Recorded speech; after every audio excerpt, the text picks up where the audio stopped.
ने कहा था ना कि तुम एक दिन पछताओगे जरूर। कर्मा के बारे में सुना बहुत था, पर होते हुए कभी देखा नहीं था, इसलिए विश्वास भी नहीं करता था कि जो जैसा करता है वो वैसा एक ना एक दिन बढ़ता जरूर है।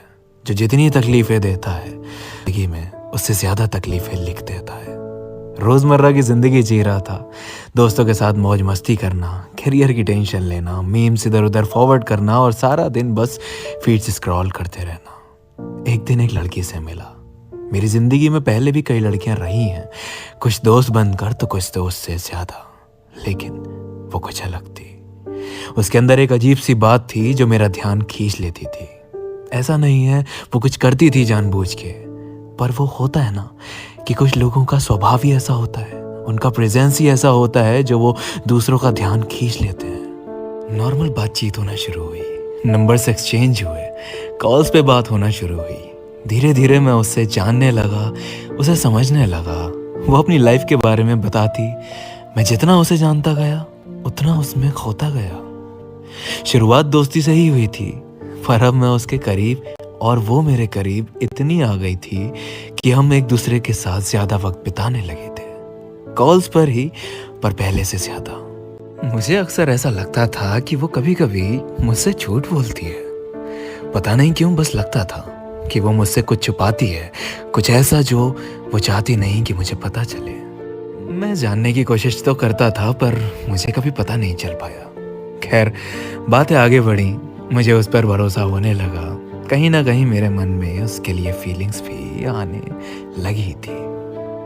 वही बात है ना, हम दोस्त तब तक रहते हैं जब तक दूर दूर से और कम कम बातें होती हो, लेकिन जब कोई इंसान करीब आने लगे, ज्यादा वक्त बिताने लगे, हमें आदत लग जाती है उस शख्स की, उसके साथ रहने की, उसके करीब आने की। और कोई सिर्फ जिस्म के करीब नहीं आता, हमारे मन के करीब भी आता है साथ ही साथ। हमने अब तक कन्फेस नहीं किया था, लेकिन मैं उसके लिए पोसेसिव होने लगा था। थोड़ी इनसिक्योरिटी होती थी जब उसे किसी और के साथ ज़्यादा बात करते देखता था, और ये इनसिक्योरिटी मेरे मन में उसको खोने का डर बढ़ाती थी। मुझे एक दिन एहसास हुआ कि मैं उसके बारे में कुछ ज़्यादा ही सोचने लगा हूँ, ज़्यादा ही जिक्र करने लगा हूँ अपनों से उसके बारे में। मैं जब जब उसे बात नहीं कर रहा होता था तब तक उसी के बारे में सोच रहा था। सारा टाइम कि वो क्या कर रही होगी, किसके साथ होगी, क्या सोच रही होगी, एटसेट्रा एटसेट्रा। चीजें करने लगा था जो उसे पसंद है, उसको खुश रखने के लिए कुछ ना कुछ करता था, और वो नहीं कहती थी, खुद से ही मन करता था कि मैं कुछ करूं उसके लिए, क्योंकि उसे खुश देखने में मुझे बहुत सुकून मिलता था। वो भी मेरे लिए एफर्ट्स करती थी, बस कभी कभी उसका इग्नोर करना मुझे बहुत खाता था, और अक्सर लड़ाई भी हमारी इसी बात पर होती थी।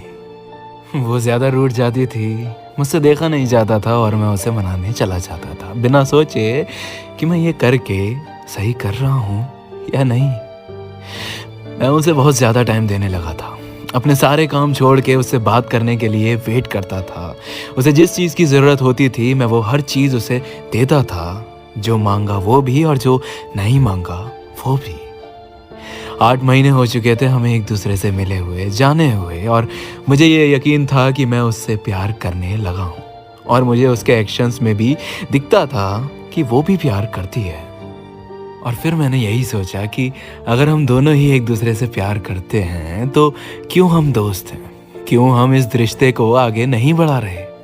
और जब मुझे लगा कि हमें बढ़ाना चाहिए तो मैंने अपने प्यार का इजहार कर दिया। उसने जवाब में कहा कि वो श्योर नहीं है, जो कि मुझे अजीब लगा। मुझे उसके एक्शंस और बातों दोनों में ही ऐसा नहीं लगा कि वो मुझसे प्यार नहीं करती, तो फिर श्योरिटी क्यों नहीं थी। खैर, मैंने जल्दबाजी या जिद नहीं की, मैंने उससे वक्त लेने के लिए कहा, और उसने वक्त लिया भी। मैं उसकी खुशी चाहता था, मैं चाहता था कि वो खुशी से मुझे अपनाए, जोर जबरदस्ती करके नहीं। तो मैंने बस इंतज़ार किया। उसने कुछ दिन लिए, लेकिन आखिर में वो जिस जवाब के साथ आई वो हाँ ही था। शायद वो दिन मेरी ज़िंदगी का सबसे हसीन दिन था, क्योंकि मेरे प्यार ने मुझे अपनाया था, और ये बात किसी भी आशिक के लिए सबसे बड़ी बात होती है, ख़ासकर तब जब उस हाँ के पीछे स्ट्रगल बहुत हो।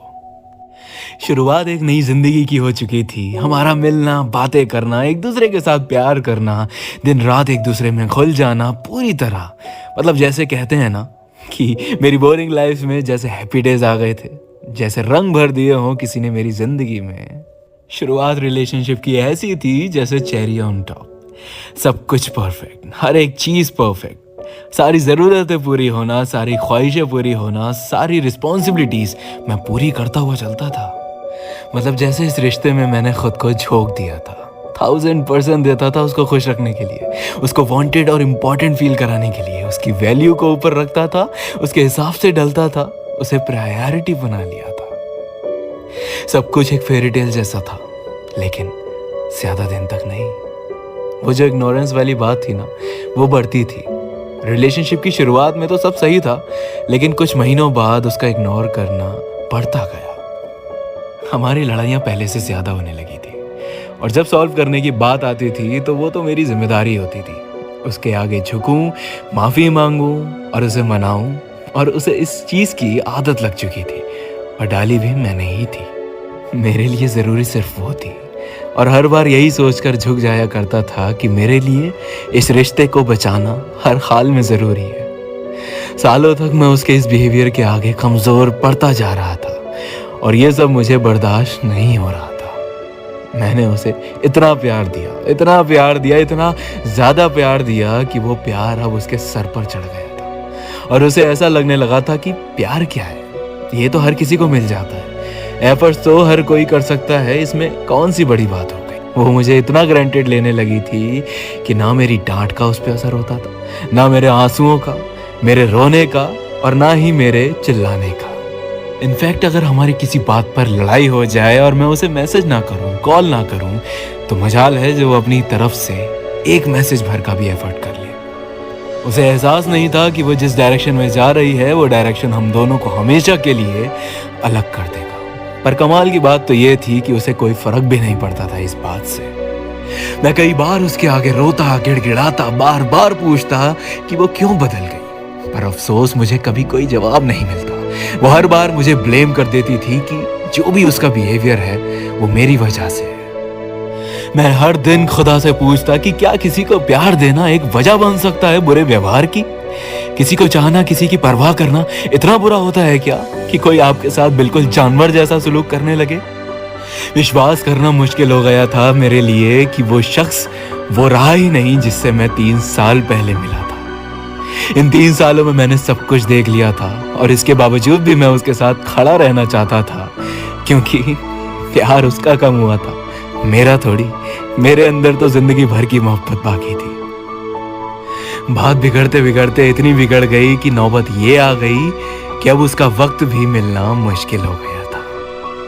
मेरी वैल्यू गिरते गिरते इतनी गिर गई कि उसने एक दिन मुझे अपनी जिंदगी से निकाल फेंका। उसे ऐसा लगता कि वो मुझसे बेहतर डिजर्व करती है। ये बात मुझे तीर की तरह चुभी, क्योंकि मेरी जिंदगी थी वो। मैंने उसे बेइंतहा मोहब्बत दी, और वो भी कम पड़ गई। वो कहते हैं ना, कभी कभी बेइंतहा मोहब्बत भी थोड़ी रह जाती है। मेरी मोहब्बत भी थोड़ी रह गई, और मेरे लाख रोकने पर भी वो ना रुकी, ना थमी, बस चलती चली गई। कभी कभी तुम कितना ही प्यार कर लो किसी को, तुम भले ही कितने ही सही हो, जाने वाले लोग बहाने से चले जाते हैं तुम्हें तुम्हारी कमियां गिनाकर। वो भी चली गई। जाते जाते बस मैंने उससे एक ही बात कही, एक दिन पछताओगे जरूर तुम।